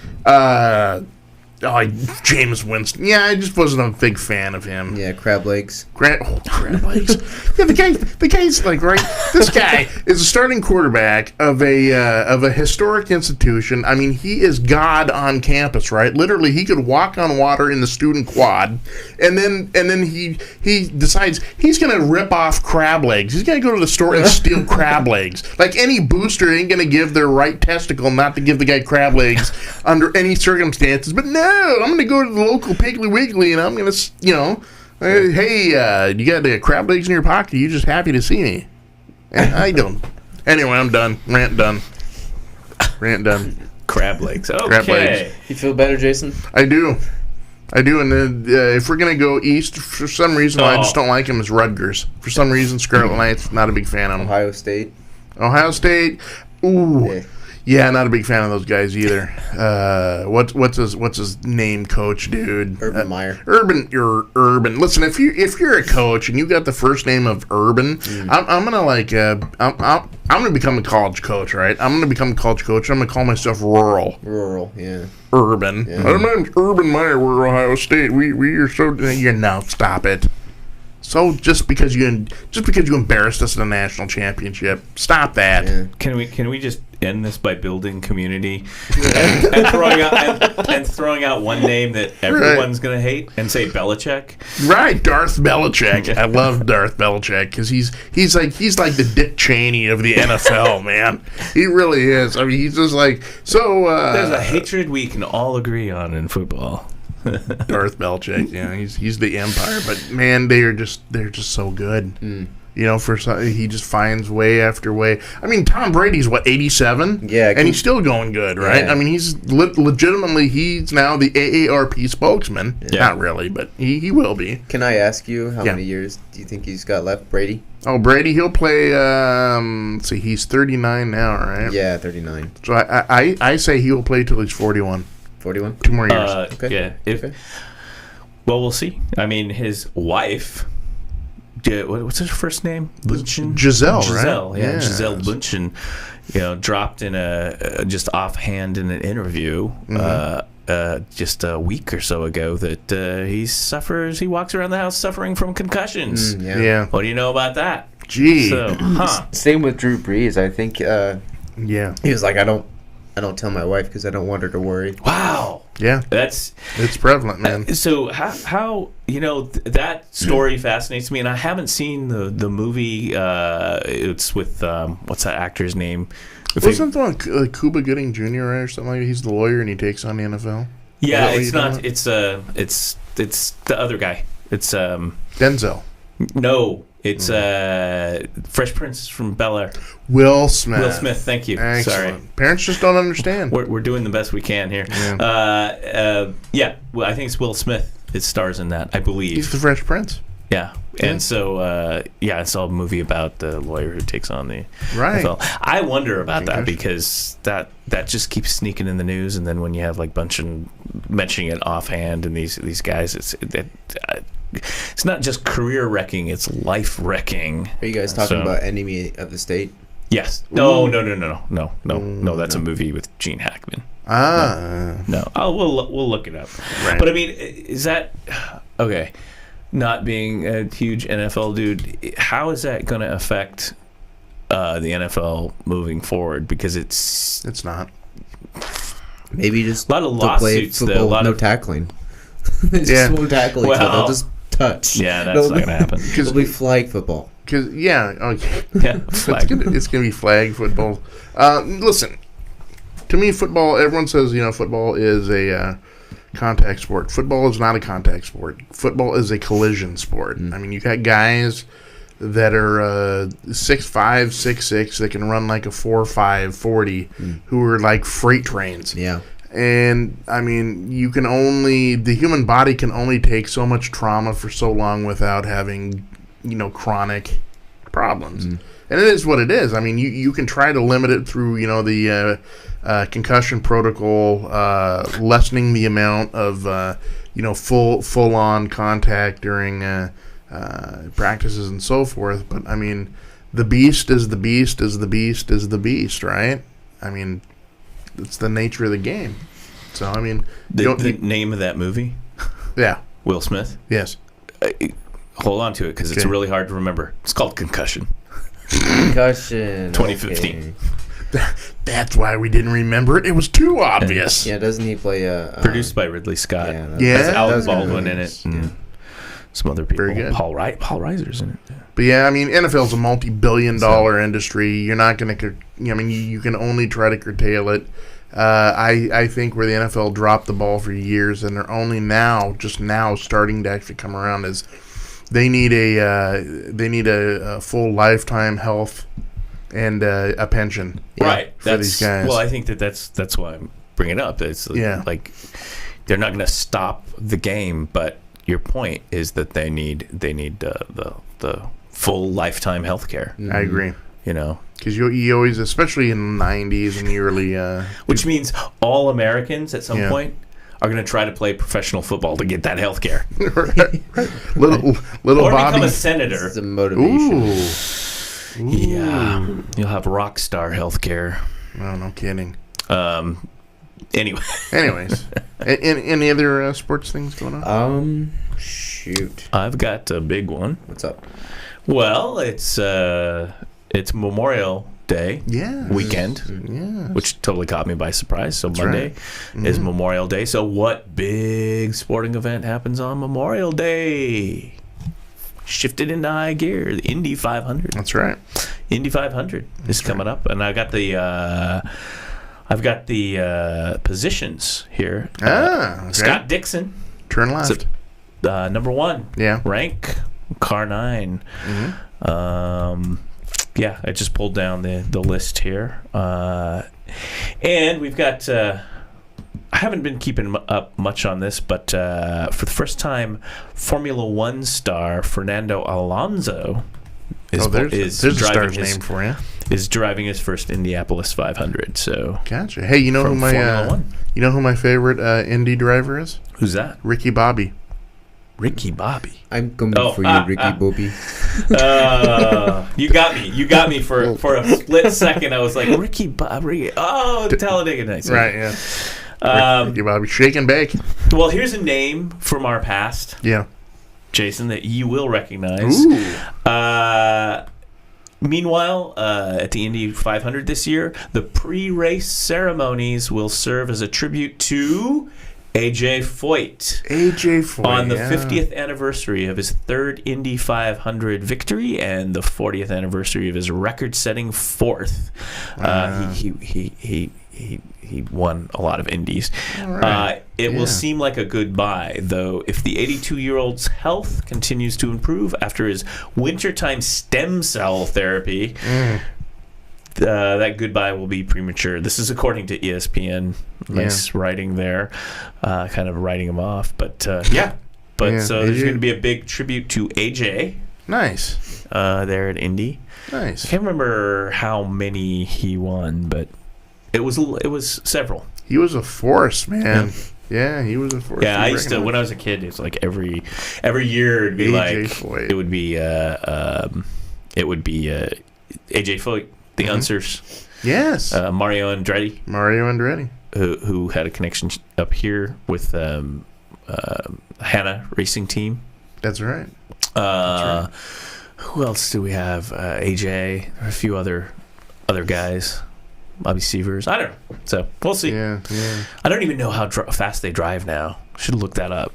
Because it's really fast. Oh, it used to be, you talked about Rose Festival. Yes. Rose Festival event, which I don't believe they have anymore. G.I. Joe's, right? They used to have that. Was out here at the PIR? Yeah. They would have the Indy cars, and we saw Mario and Andretti. I went there a few times. And that's fascinating. You used to go into the pit there if you had the right ticket, and you could go through and see the actual cars up close. Yeah. Wasn't it like the G.I. Joe's 200 or something like that? Yeah. Gotcha. Yeah. I remember one year I saw it, and I think Mario won it, and he was driving in it. Mario. Yep. So or maybe it was his son. It could have been his son. Michael. Yeah, it could have been his son. Gotcha. Maybe not Mario. I think by then it might have been Mario. Michael. So anyway, so that's coming up on the weekend. Is that Sunday or Monday? Sunday, isn't it? Or what? Monday? What's that? The Indy 500. I never get that. I think it's Sunday. Okay. Yeah, I think it's Sunday. And Monday is the day of respect, where we all respect those who have passed by drinking a lot of beer and barbecuing in our backyard. Grilling and chilling. And putting up our American flags. No, sure. That's right. Sure. So I wanted to bring up the Indy. Yeah. Speaking of the Formula One races, if you guys don't mind. So my parents, they just got back from Europe. They went on a cruise. Excellent. And they went to Monaco. Oh. And I think that's where they do one of the Formula One races. The Grand Prix. Grand Prix, right? Yeah. And they actually go through the streets or something like that? Yeah. And they were setting it up. And it's great because, well, my mom said she was like, it's so nice there. The weather's nice. And there's like billionaires. You'll see like Bentleys, McLarens, Lamborghinis just parked everywhere. And yachts all across the ocean there. And it's just great. And she was like, it makes us look like white trash. And they went into, I think it was Louis Vuitton store. Yeah. And my parents were looking at some belts, and it cost around $500, $600 just for a belt. Wow. Can you believe that? Yeah, it's expensive over there. So anyway, that's just something about the Formula One races. If you want to have some fun, don't call it Louis Vuitton, just call it Louis Vuitton. Louis Vuitton? Yeah, I got me one of those Louis Vuitton belts. Sure. That's fabulous. Oh, this is great. So I was looking this up here, not to break away from the fashion segment of our little wackadoodle program, but this year's pole position set by New Zealand's Scott Dixon, number one, was claimed by a speed of 232.164 miles per hour. Strap a rocket on the back of that guy. 200. Yep. Wow. Yep. Yeah, I remember when they were under 200 back in my days, but like a 174. Over to 232 miles an hour. Can you think of the adrenaline rush that gives you? Sitting in the cockpit of that sucker, man. See, that's why I have a theory, and this is why Formula One racers don't have any lines on their face, because they're going so fast it literally pulls their skin like that. Yeah, I believe it. I mean, it's just so dangerous, so insanely, be interesting. 232 miles an hour. That's just a little under what I drive. No. Right, in the carpool lane. Exactly. Who was that? Got places to go, people to see, man. Yeah. No, it's not age, it's a ticket that makes you drive slow, trust me. Right. And it's always that ticket. The last ticket I got was several years ago. And it's always that stupid traffic. It's not like you're driving 90 miles an hour. Yeah. You're just driving 30 or 40 in a 35 or something like that. And there's the motorcycle cop right there. Your whole family's in the car. Yep. Oops. Actually, it sucks because I was going to contest the ticket. Oh, you were? Because the motorcycle cop, which was a woman, wrote the ticket. Okay. And maybe she intentionally did this. She had the wrong date on the ticket. Oh. The wrong year. It was really weird. It was like, and so I was looking through the ticket and it was like, oh, I should contest this. I should, but the radar and there were some things, they say like if the weather's kind of bad and it's a radar, they clock you on the radar, you could claim, there's stuff people do this. It's American way. Yeah. And it literally was like just, it was in a corridor that was known as a speed trap. Mm-hmm. Mm-hmm. And it's in a place where you start to speed up to a new speed. So it's one of the crappy cop places. It's not. Right. If you have a cop, and this is always, I always get on this. Traffic cops, motorcycle cops, where I always want to see them placed is next to grade schools and schools where there's kids running around and people zooming through there. It's like, give them all tickets, Right, yeah. But it's always like some crazy little speed trap. That's where I've gotten all my, I don't have many, but throughout my years, the couple speed tickets I've gotten were in known speed traps. Gotcha. But yeah, she didn't write the right date on there.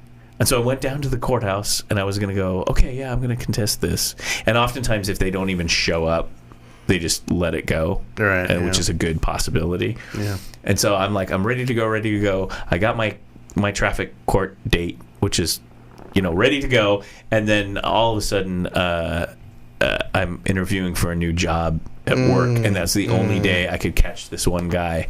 And the interview was just like, the guy's like, yeah, I'm glad you're here. It's all great. Thumbs up. I'm actually leaving the department and getting a new job anyway, so see you later. And I'm thinking, why did I even have this meeting with this manager dude who's just like, yeah, great, good luck, have fun, Yeah. And I'm like, I could have gone down and contested the dang ticket. So then I forfeited it and paid it. Ooh. I think I could have got out of it. Well, did you get the job, though? Yes. There you go. And then they laid everybody off. Oh, that's like 6 months later. That's just wrong. Yeah. Welcome to the world of corporate work. Corporate America. I actually loved the job, too. Loved the team, loved the job. It was one of those times you were in a position, it's like, I like this. I'm working with the people I like. I'm doing the work I like. And then it's like, we're going to shut this all down.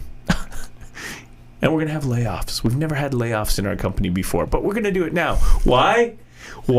Because we hired some consultants named Bain Capital. When Bain Capital comes into your business, you're screwed, employees. I'm telling you. Did Romney lay you off himself? No, but let me put it this way. When he ran for president, last person on earth I would vote for. Not that I was going to vote for him anyway, but still, it was like Mitt. Anyone associated with Bain, right? And there are people, I've known people who work for Bain, but it's just like, ugh. This is one of those companies. Just the name alone is sinister. Bain Capital or Blackwater. Right. Bane. I tried. Was that close enough? I tried to do my Bane from the Batman movie. Right. Tom Hardy. Yeah. You are all laid off. It kind of has a high, it's kind of weird. Tom Hardy kind of has this high, squeaky voice behind the mask. Right. I've been meaning to watch those again for the third Batman. Yeah. Was that close? That's not bad. Yeah. Close enough. I'm gonna please.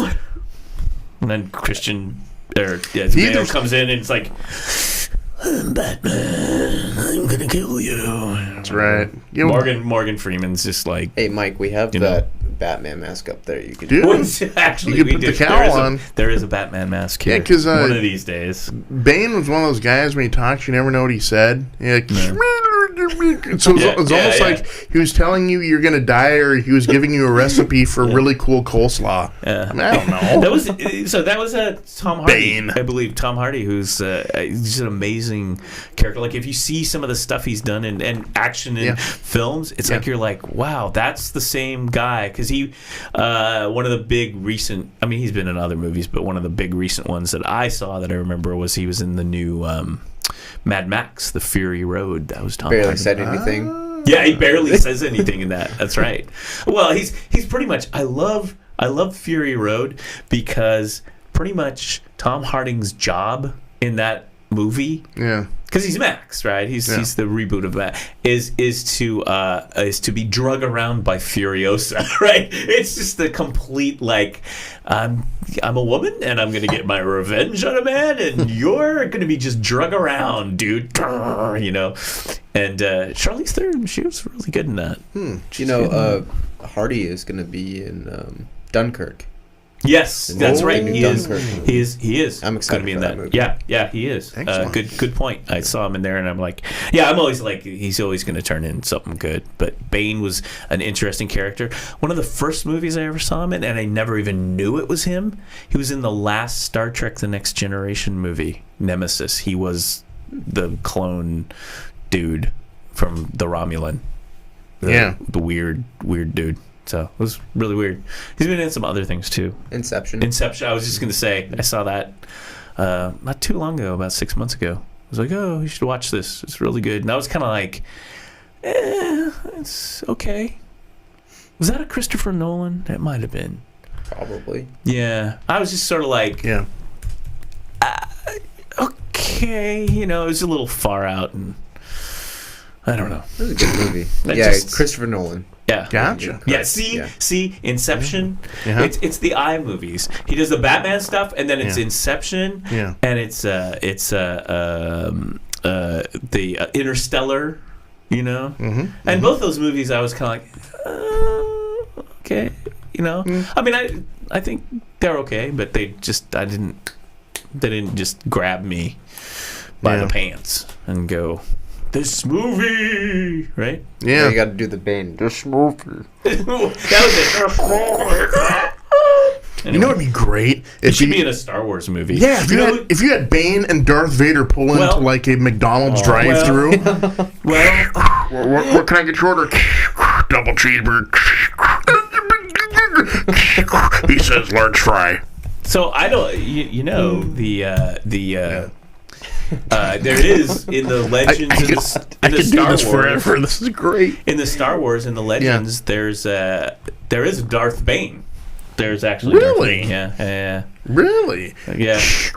Which kind of has a mask. So I don't know what's up with that because I'm not I'm not the big super fan. Yeah. But you know who's going to be in the new installment of Star Wars, which is coming out this year. Okay. The next one after The Last Jedi. The Last Jedi. Thank you.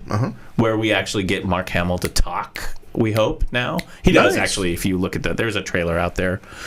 He says something like "the Jedi must end" or something like that in the trailer. But you know who's going to be in that one? And I'm real curious to see. We don't know what role he's playing. Fenster. It's going to be. I'm just really not doing well today. Like, quite literally not feeling that great. The guy who plays Fenster. Gotcha. What's his name? Great. He's done a lot of stuff. Benicio del Toro, thank you. He's going to be in the new Star Wars. So I don't know what he's going to play. I just want him to open the door, these Jedi Knights, and he looks at them and he goes, I'm going to flip you. I'm going to flip you. For real. I'm going to flip you. Right. Who are you? I'm Fenster. I stole the Millennium Falcon, right? Darth Fenster. You know? One of my favorite characters of all time that I've seen in film is Fenster from The Usual Suspects. That's a great movie. And that was Kaiser Sose, man. Kaiser Sose. Spacey, Kevin Spacey. It's got a Baldwin in it. Yes. Yes, it's got a Baldwin. It's got that's one of those movies. It's just it's a good movie. Even after you watch it, you know who. And I watched it recently. I hadn't watched it in years for reasons because it was a movie that got played a lot in my household for some reason. And so when someone keeps playing the same damn movie, Usual Suspect, Braveheart, all the Lethal Weapon movies, you kind of stop ever watching them, and then it was like, Usual Suspect. I'm sensing a Mel Gibson thing here. Yeah. Okay. But okay, Usual Suspects. Yeah. The out of all those great guys in Benicio, Chaz Palminteri as the FBI guy, man. Yes. He's so good. Yes. I mean, the scenes with him and Spacey. Oh yeah. Together, because the whole movie is kind of really actually takes place in that office, in his office, because he's interviewing Verbal Kint, and it's Verbal that's telling the story of Kaiser Sosa. That's right. And the crew, and it's just so good. And there's something about that I when because sometimes you watch a good movie and then you go back, and this is like a film noir, a modern film noir movie. It has all the elements. Yeah, this is Bryan Singer, I believe. So Bryan Singer was that would fit, gosh, what did he's done some of the new like Marvel kind of things. Yeah, but he apparently. They were up to the time of filming. They were rewriting that script and rewriting. They were trying to figure out how do we put a bow on it. It's not working, and they rewrote things, and they even brought it in. And I think they brought them back to say, "Hey, we had to redo this scene." Gotcha. Because it's the big reveal. And so they had to bring him back and do all this stuff. So it was like a Coppola thing where you're like still on the typewriter and the camera's over there, and it's like no, I'm rewriting the ending of Apocalypse Now. Pages, right? I'm literally with the typewriter handing it to Marlon Brando. It's like, I want you to say the horror. Can you do that, Marlon? The horror. So yeah, another great Chaz movie, Bronx Tale. Yeah, love with that De Niro. movie. De Niro, where De Niro actually plays the good guy, the father. Yeah. Well, that's what's weird because Chaz, you think he plays sometimes he plays a gangster or whatever, but in that movie, in The Usual Suspects, he's the FBI agent. Yes. Yeah. There's another really good actor who I think he was on Homicide. That's in there, and I always forget his name now, but he's kind of a peripheral character. But I'm always like, every time he's in a movie, it's like, I love that guy, because I used to watch that TV show. There was a TV show, Homicide. Okay, Life on the Streets. Yeah. And I want that to come to Netflix. The whole series. Yeah, it has Belzer in it. Yes, it has Yaphet Kotto is the chief. Yes, it's a fantastic show. Yes, that was a great show. Yes. That's just me for the rest of the time. Yes. Yeah, it was a good show. It was a good show, yeah. There's another good movie called Homicide, which is an early David Mamet film.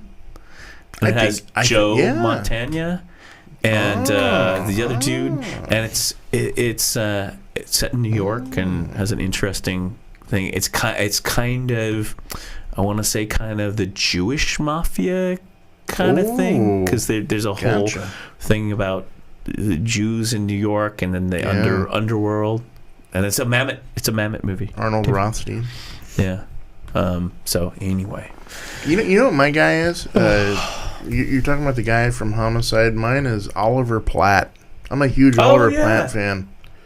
Wasn't he one movie? Wasn't he with Robin Williams in the Isaac Asimov Bicentennial Man? I think so. Wasn't it Bicentennial Man? I think so. One where he's the robot? Yeah. Yep, Bicentennial. Wasn't that Oliver Platt was his like I believe so, repairman or dude? Yes, of course. I became a big fan of Oliver Platt when he was did that movie Digstown. I don't know if I saw that. He plays the hustler guy, and then Kenneth Branagh's kind of take on Much Ado About Nothing. Mm-hmm. That was a good one. Oh yeah. Oh, that's a great. I love that one. Yeah, that's a good one. That's a good Shakespeare movie. Good one, great one. Yeah, it's a lot of fun. Yeah, yeah. That has Emma Thompson in it. Emma Thompson, yeah. Denzel Washington, Robert Patrick Leonard, or whatever. It also has, it's an all-star cast. Yeah. It was pretty much everyone in Hollywood. Right. Has, if I recall, Michael Keaton. Yes. Yes, yes. Great movie. Keanu Reeves. Yeah. Played Don John. You know who that guy is? It's this guy. Let me show you. Okay. Great actor. And I just can never remember his name, but here he is right here. It's Giancarlo Esposito. Yes. You remember him on Homicide? Yes. Yeah. I do. In fact, if you go Google and like see scenes on YouTube from Homicide, there's this great episode with Giancarlo and Steve Buscemi. Yeah. And Steve Buscemi's like a little nasty little troll racist. Yeah. And they're like sitting in the, and there's been a murder, and they're in the interview room, the detectives, and Buscemi's just being a little crap. Being a punk. Yeah. That boy is P-U-N-K punk. Yeah. That was real good, but he's a real good actor. He's been in. You know where I first saw him too was he was in some. I think he was in School Days or some Spike Lee stuff. Okay, yeah. Those are all good stuff. All that stuff. Go out and watch it. Right. It's all good. Go watch some old Spike Lee. Movies. Yeah. Jungle Fever. Interestingly enough, School Days. Was it School Days? Mm-hmm. D-A-Z-E. Yeah. The whole premise of that is infighting among black students. Yeah.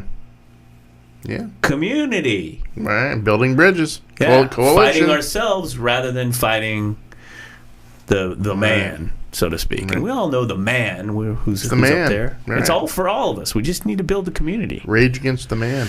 See how I brought that around to wrap it up? And Get Me Roger Stone. Folks, that is your homework for this weekend. This is your Coffee with Curmudgeon's homework. Go see the documentary Get Me Roger Stone. It's on Netflix. You will not be sorry. I guarantee this is ironclad Coffee with Curmudgeon's guarantee. At the end of that documentary, you will actually say, it makes so much sense. It fills in tons. Wow, okay, that makes sense now. Yep. That's right. It is. I mean, it's just one of those things where you like sit there. And the Indy 500. And the Indy 500 if you want. So there you go. And the FA Cup. And the FA Cup, yeah. So, but yeah, get me Roger Stone. Get me Roger Stone. All there right. You go. Well, I think we were going to wrap it up. Everyone's Jay-Z, good to see you again, man. Yeah, man. Thanks for having me. Good to see you. Yeah, we'll see you. Made my return once again. The return of Jay-Z. Yeah, that's right. I think we didn't discuss this, but I think our Monday plans, maybe it'll be a replay or something. I think Monday. Yeah. Yeah, it's Memorial Day. Yeah, I can see that. I think we'll be on vacation. Well, we'll have vacay. We're going to Hawaii. We got our Hawaiian. Sweet. We'll have a guest here, like it'll be like David Letterman or something, That's right. Back in the Johnny Carson days when Johnny would work 4 days a week, and then it would be like Jay Leno or Joan Rivers. Joan Rivers, that's the one I was thinking of. We'll have Joan Rivers, surprisingly, who will be here. She'll be a hologram. Hey, as we go out, can you play the new... I got it. You read my mind. Promo, I'm gonna play the new promo. Folks, we have a brand new spanking. It's even got that new commercial smell. It's a brand new Coffee with Curmudgeon's 30-second spot. Yep. And next time we'll turn on the phone when people call in. Right. So, anyway, take care. Have a safe weekend. Community. Amen. All right. See you guys later.